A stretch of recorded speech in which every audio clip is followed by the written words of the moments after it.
Welcome to Channel AMEC, your insight to the Australian visa system.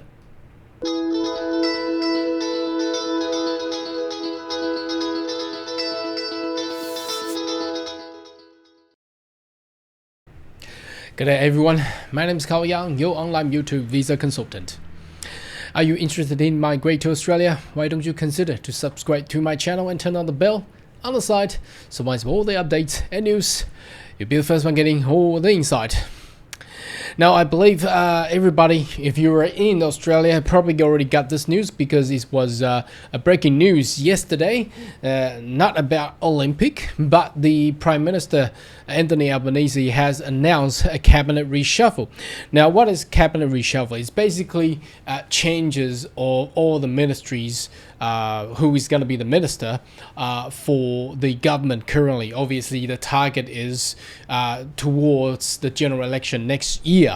Now, why would they do that? Because the governing histories or the records, it's just not there. And I believe if you've been following our channels, reading all the news and article, media releases, numbers and things, a lot of people is not happy about how the immigration sector and also the Department of Home Affairs has been conducted over the past years.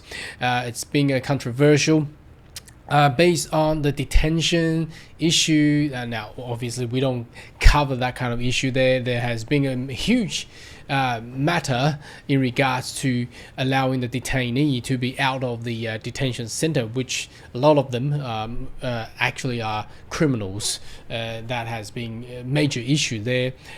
All about the what about the refugees coming into Australia, and obviously you know about the migration. The problem, what they have said, they were gonna finish and correct all the delay and backlog which is still there. They did not actually fix the issue, and they also create a lot more issue, especially in the international education sector.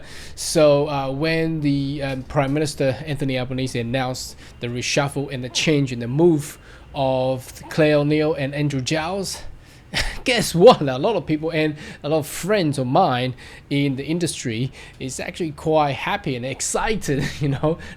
Not because we know possibly the future minister Tony Burke is going to actually do a better job or perhaps bring a better policy, but removing someone who has actually doing their job badly is actually quite good.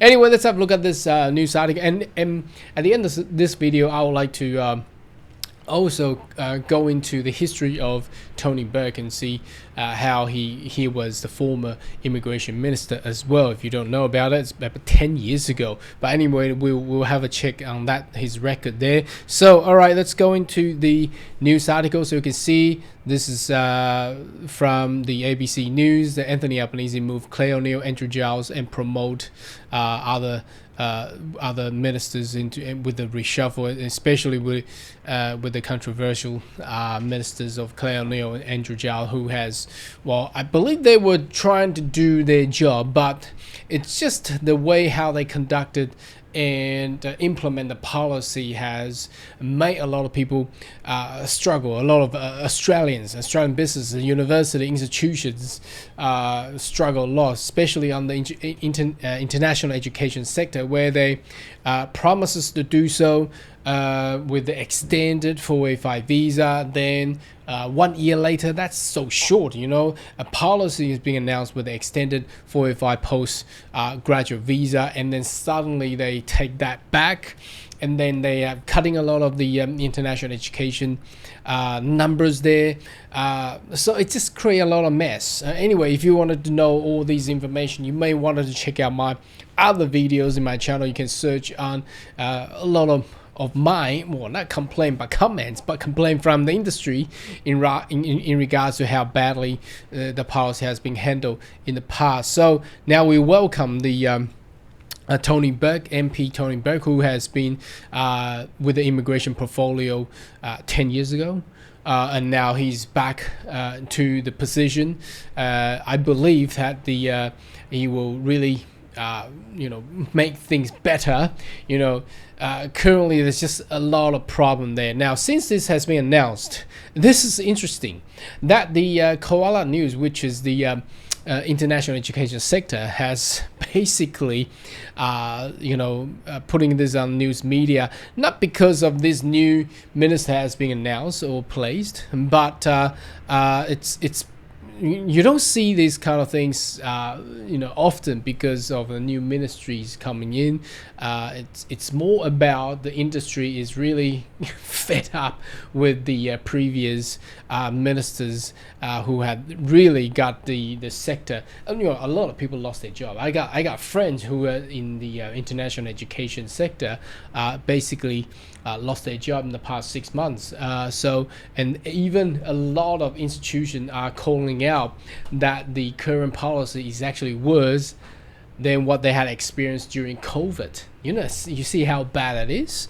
And also the Universities of Australia welcomes a new Albanese government ministry. So again, you don't see this kind of media release often, but when they are putting this on news, basically, obviously they don't come out like me and saying how badly the previous minister had handled stuff, although they are focusing on improving with the better policies for Australia in the future. But the way they implement it, I think it's just again, how I describe it, it's always all these policies being implemented by the Australian government is how I describe it in the past and also describe it now. It's more like chemotherapy.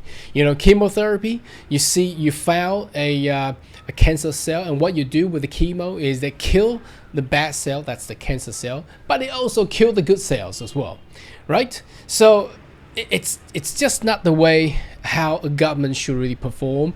Again, you may find a bad thing, but treating it like a chemotherapy on immigration and also international education, that is the fourth largest exporting industry for Australia.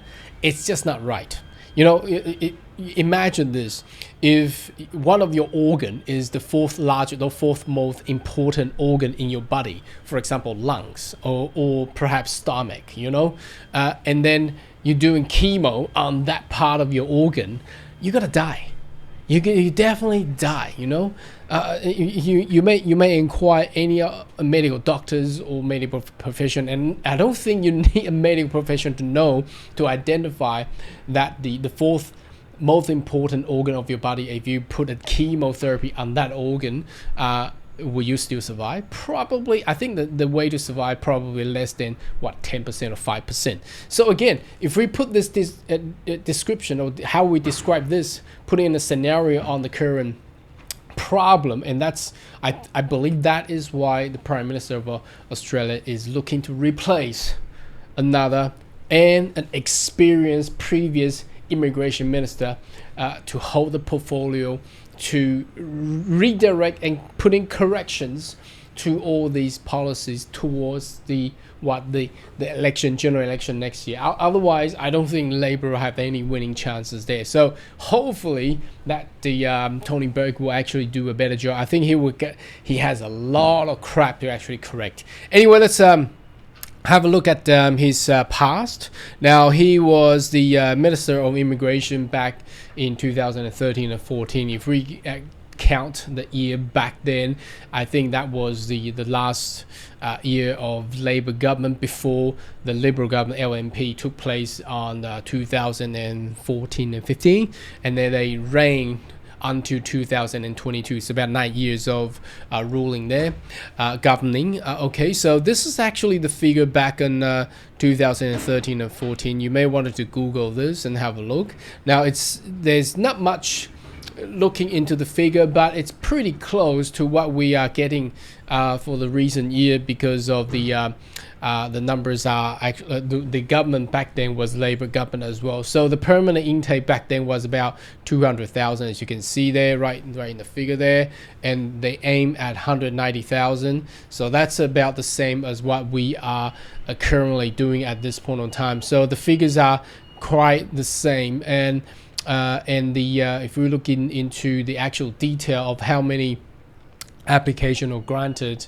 This is counting by countries, but if we're looking into investment visa, the big program back then was you can see up there 6,484, and if we're looking into employment sponsor, that will be oops, probably cannot see there.